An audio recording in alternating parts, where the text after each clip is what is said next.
Kigina giki kiria gitanyitwo kuhura njeki andu ethĩ matanyihĩire 500 aria monganĩte ikundi gikumahotithia kwarahũra biacara ciao.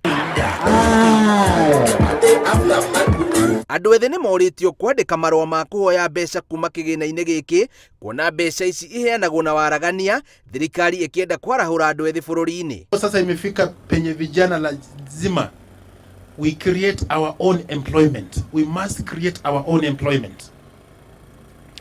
Na ndio sababu serikali ikasema tutafute njia ya kusaidia vijana to create their own employment, and that's why we are existing as a fund. Hii hazina ya Youth Enterprise Development Fund madhumuni yake hasa ni kusaidia wananchi wetu hasa vijana wapate kufanya biashara, wapate faida kidogo, wajiendeleze.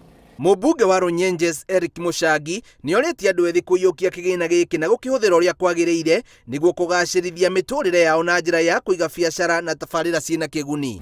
Wale ambao mtachukua 1,100 hapa, thiei muonjorithie mbeca icio na mucoke muirive, mucoke muke muvoe nyingĩ rĩu makĩria ya icio. Runyenjes nĩkĩo gĩcigo kĩrĩa gĩtongoretie harĩ andũ ethĩ kũrĩha ngombo ciao cia kĩgĩna gĩkĩ na makarĩha ihinda-inĩ rĩrĩa mahetwo. Kwa hivyo tafadhali tuelewe kwamba ni pesa imekuja inisaidie leo, naye nikisaidika ninaruhusiwa kuja hata kuomba zaidi ya hiyo, na hiyo pesa inatakiwa ile nimerudisha ikuje kusaidia mwingine. Ngĩribotera Inooro TV, njĩtagwo Bio wa Wambui.